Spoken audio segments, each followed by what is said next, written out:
All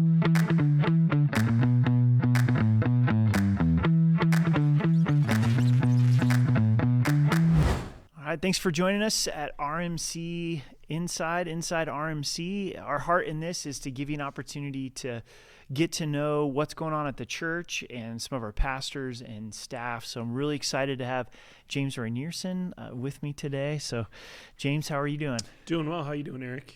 Doing pretty good. Yeah.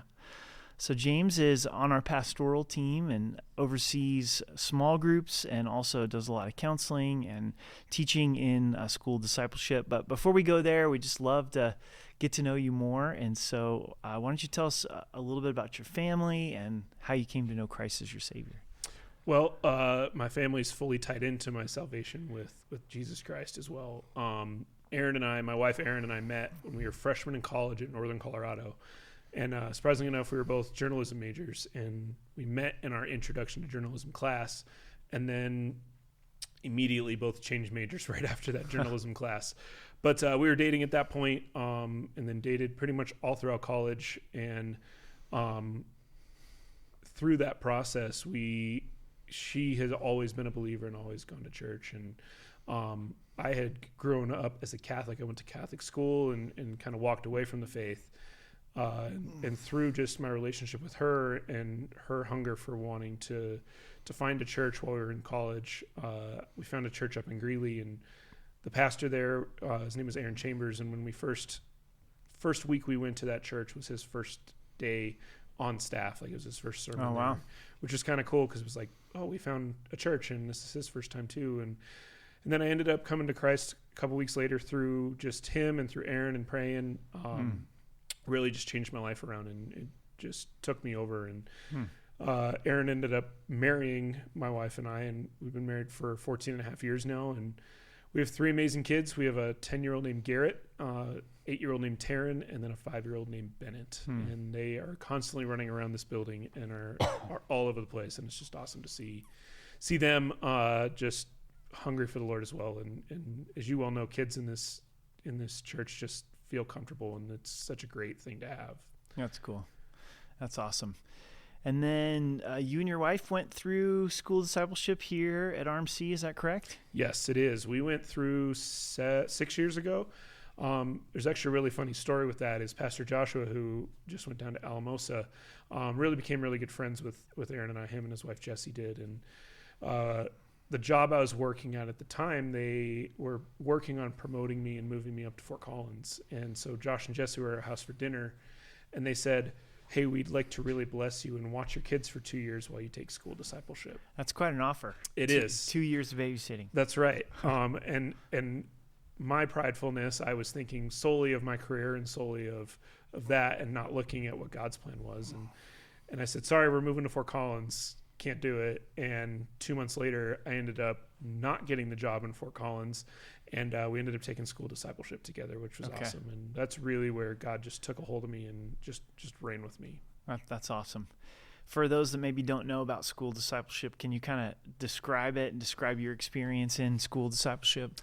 It was an absolutely amazing experience. I like to reference it as sometimes it feels like you're drinking water out of a fire hose, but that's a great experience as well, because it's more about getting that head knowledge and learning about the Lord and learning about different things about Christ's kingdom and how to disciple to others, but then it's transferring it from your head to your heart and really learning more about Christ and letting him take over and growing with you. And it turned into just everything. It turned into our service in the church, and it turned into eventually a pastoral role here, because about a year into school discipleship is when I really felt that call to ministry, and God was just calling me to something higher and just pushing for learning more and more and growing with him more and more and just digging into the word more and more on a daily basis.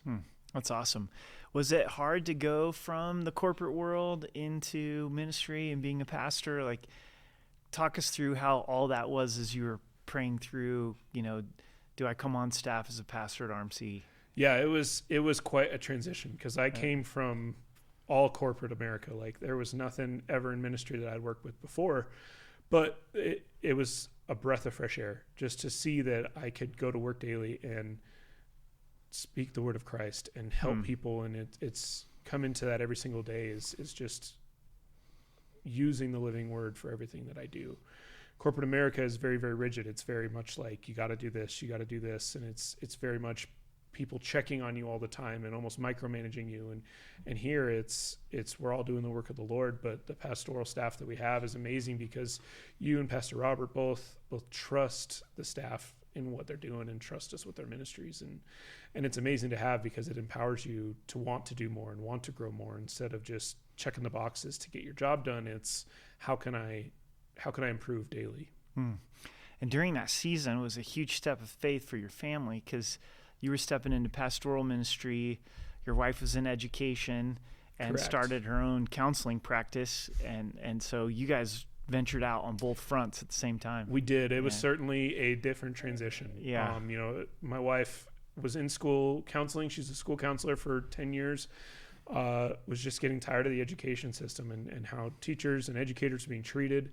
And she really struggled with it. And as she was walking through school discipleship, we were going through school ministry at the time. God was just putting on her heart that she wanted to do something further and do something bigger.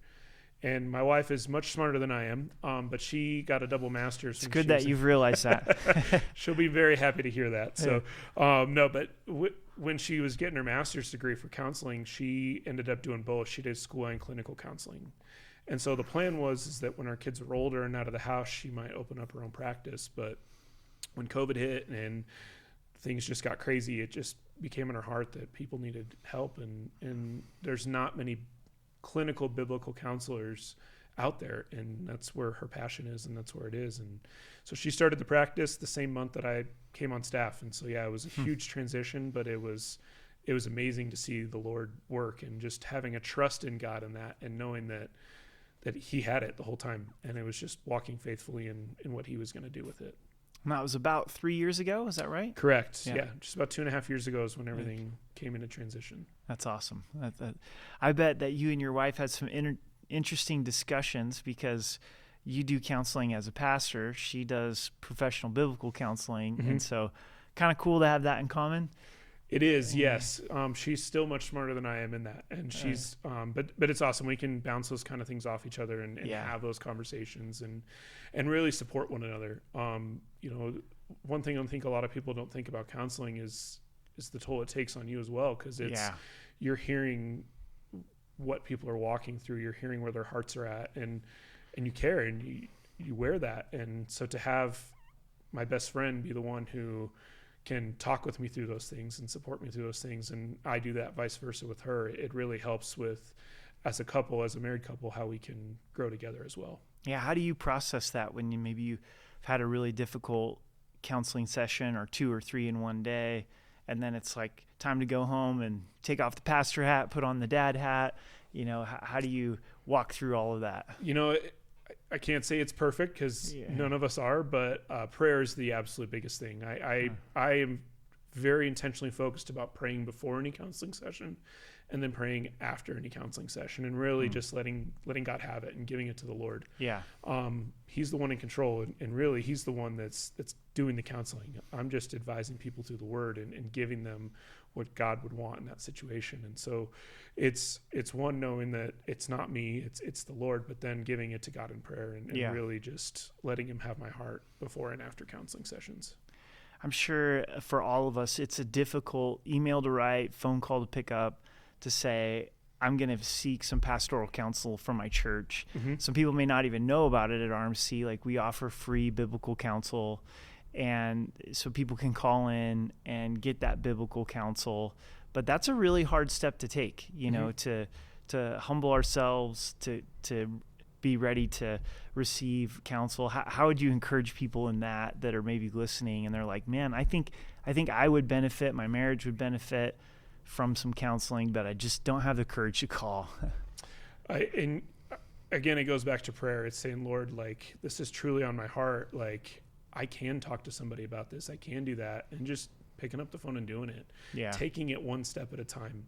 One thing I tell every person that sits in my office for counseling, whether it's a couple, whether it's an individual, is you're here. Yeah. Like, it's a big step to be here. And really that's the first step, is that people want to be there for counseling. It's not that they're forced to be there. It's not that they're dragging their feet coming in. It's that you want to have that help and that guidance. And that's the first step, is really just taking it. And so if there's any encouragement I can give, it's if there's something that's on your heart that you just feel like you can't handle on your own, take that step. Yeah. God's with you the whole time. It's our own hearts and our own minds that think that we can't handle it. But yeah. What are some amazing things you've seen God do in people's lives as they've come and received biblical counsel? There's so many things. You just see the growth in people. I've had people with anger issues that just, you don't think that there's going to be anything, and all of a sudden God gets a hold of their heart and that light bulb clicks, and all of a sudden they are just on fire for the Lord. I have a couple that he was actually here today serving at the church, but they'd been through a couple things. They'd had prior relationships that were a struggle, but they both truly wanted to seek God in their counseling and their premarital counseling, and to see them just have that growth and just see them plugged into the church more and more. Somebody who I'd never seen before sits in my office for 10 to 12 weeks for premarital counseling, and then all of a sudden they're both serving in the church and people recognize them and are having conversations. It's such a growth piece to see when you truly do let God in your heart and let him take over, that he can do amazing things. Yeah, that's awesome. And then you also oversee small groups, which is a huge ministry in our church. God's been really gracious to expand small groups. And what are you seeing God do in small groups? It's a fellowship piece. Really, we talk about that, of fellowship is so key. I know you and I did a radio show on that. And the fellowship piece is so important in the church, because one, it's accountability, but two, it's just that friendship. It's having other people to talk with, other people to walk with. And when things are great or they're difficult, you have other people that can support you. And God does absolutely amazing things with those. I have to brag about one of my leaders. I've told this story before a couple times to some people, but had a couple that had moved here from New Jersey, and they had reached out and were trying to get plugged into a Connect group, and we have a Connect group leader that he's from Long Island, and so I thought, East Coast connection, let's try to get them together, and they ended up coming to the first session, and the leader was telling me the story is that these guys originally had moved here from overseas. They were in Serbia and stuff like that, and from Europe, and walking up to the front door, they see this couple that they were talking to, and the Connect group leader sitting at the door and watching these guys speak a foreign language. And what had happened is that there was another couple that had moved here as well that was in the Connect group already.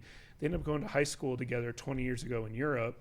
Wow. But they met in Colorado Springs randomly at a Connect group, because it was totally just God brought them back together. That's so cool. It's awesome to see that. And now they're fully engaged in the Connect group and just growing in fellowship. But to have that instant piece of fellowship, to see someone and be like, hey, I know you, especially from across the world, it is awesome to see that. That's cool.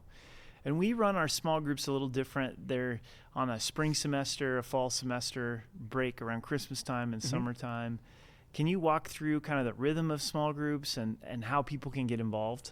Absolutely. So we treat it like a school term, so to speak, just because we know how busy people's lives get. And Christmas and holiday times get busy, summer times get busy.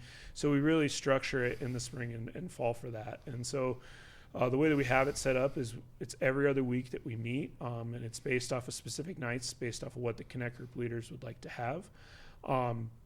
From there, it's coming to group and sharing in food, because as you well know, food is very, very important in fellowship. We all love food, but food is a very big part of it. And I think that's where a lot more people connect and have that fellowship time. And then once they're done eating, if they ever get done eating in Connect groups, but once they get done eating, we do have a biblical focus, and it's usually based off of what you're teaching or somebody's teaching on the pulpit as well, and really letting people just be able to speak about what they've learned through the week and what God's putting on their hearts, and trying to keep that focus there. And then on top of that too, it's a lot of prayer. It's ending it in prayer and giving it to the Lord, and praying as a group, and helping with needs. I've had other leaders that have told me that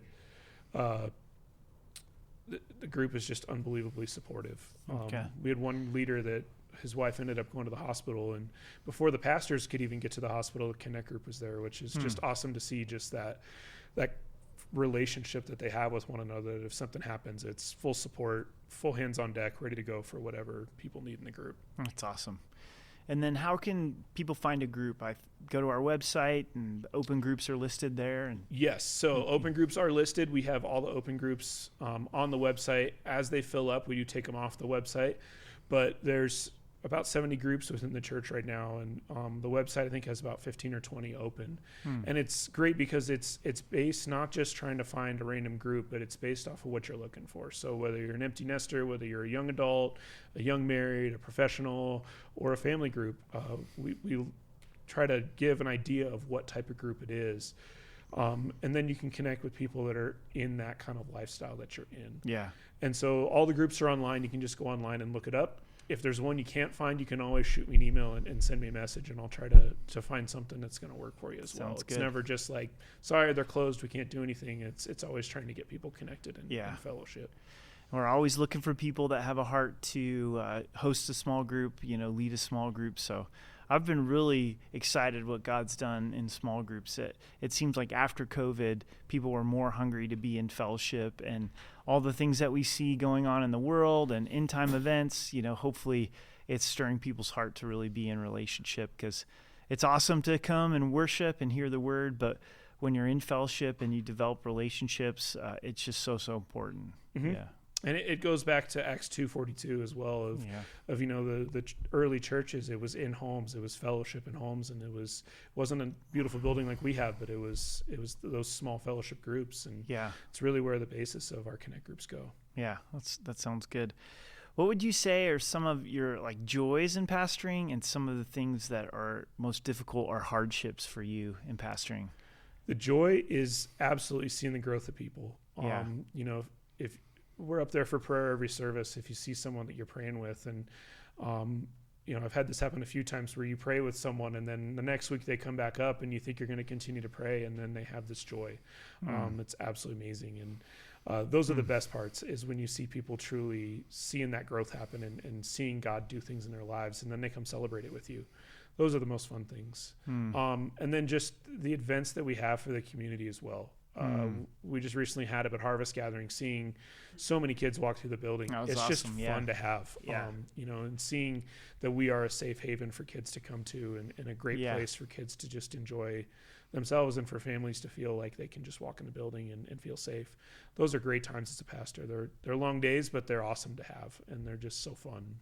That's awesome. That's really cool. As far as difficult parts, I mean, you well know, being in ministry, there are difficult parts to it. You have, difficult conversations you have to have. I mean, sometimes marriage counseling can be really difficult because couples just aren't getting along. But it's constantly going back to what God can bring to it, and trying to find a godly focus in what they're doing, and how can they honor and glorify God in everything that they're doing.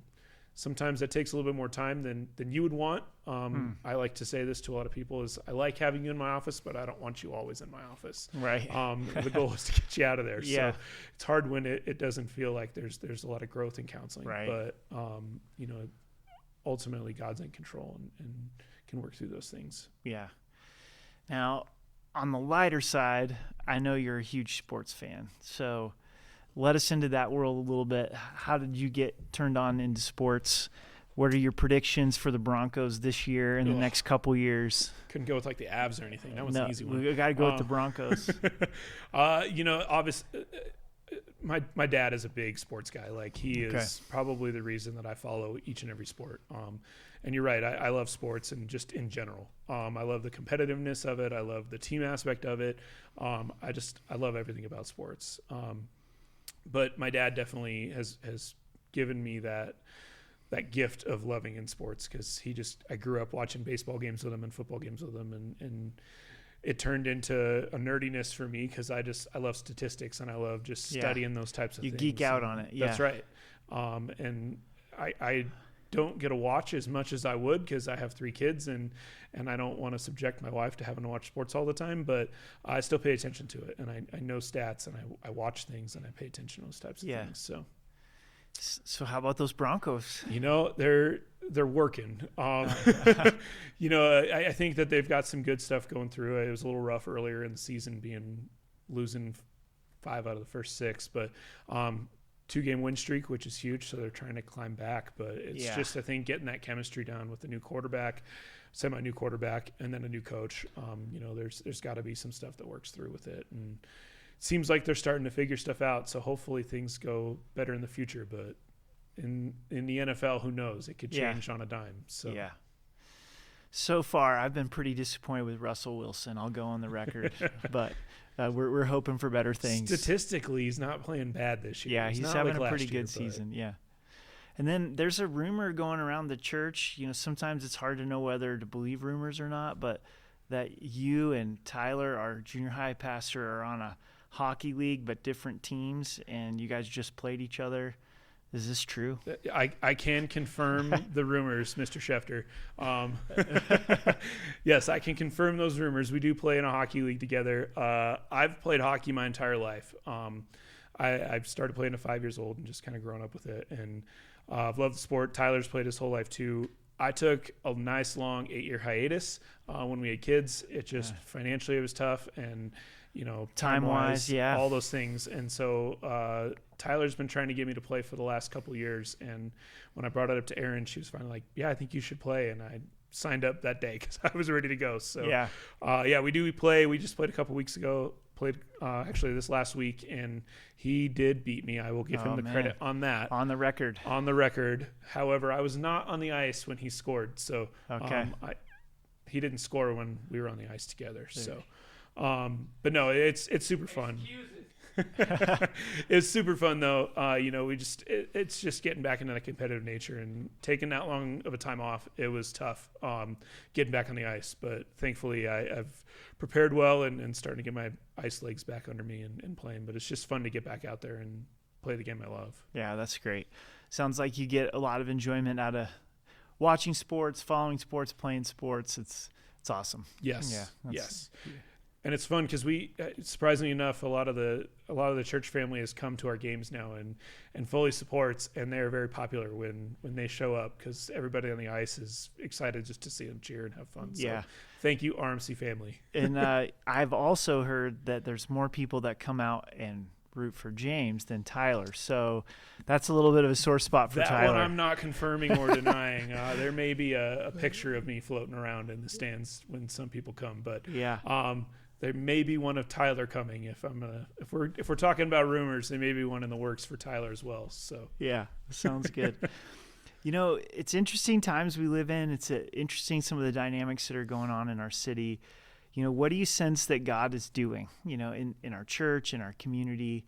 What kind of things do you dream for of God accomplishing through Rocky Mountain? I see a hunger for the Lord. Being that my wife she owns her own practice and has a biblical counseling practice, to see that people she's on a wait list. Like people are waiting to see her, and just the amount of people that we see here in the building, I see the hunger for the Lord. Yeah. And it's so fun to watch just God at work, working in people's hearts that they want to come back to church.